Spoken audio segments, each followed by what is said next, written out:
Mina yami inhliziyo sengifisa ukuyiphathela yona ngesandla ngoba vele kangisenathemba uthandweni.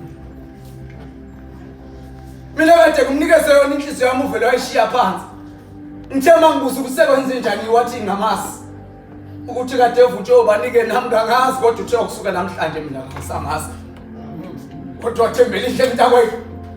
Benginesifise ezinhle ngawe mashiya amahle ngathi azoshumayela. Uyazi ubuhlungu okuhlukanela lona okade usumbiza ngephakade lakho wenza uhalela uphuma nenkemba yothando uhamba uhevula yonke inhliziyo ohlangabezana nayo. Boy nawe bakulaqaze kabuhlungu.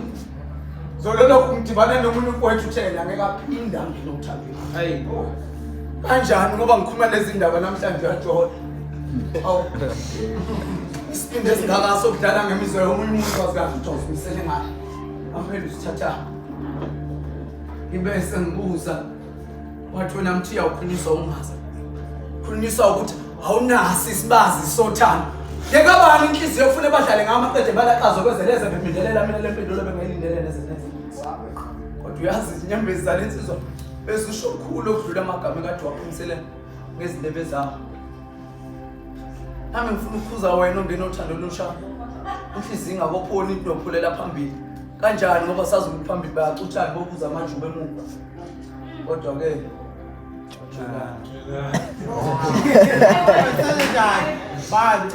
ngeke olahani abantu abafunda uphola hlezi zophela yonke lenyongo insakavukela umculo wesitwaba ngoba uthi abunye bebemjolela beze bethi inhliziyo kayiphakelwa uthi isibuzo ukuthi kanjani ngoba mina inyama yenkomo bengiyiqoba ngiyipheke yebo ezakho bozi izinyembezi zami zofuna okusukela namhlanje uthi enhlizweni yakho uyavala uyagcina uthi usekhethe ukuthi endleleni zakho yakho inhliziyo yafaka amabhodlela namela uthi ufuna bafike kweyakho inhliziyo sebeqiza igazi nabo sebazi ukuthi lapha enhlizweni yakho akusikho kwakuzungena indawo yokuzinyuthela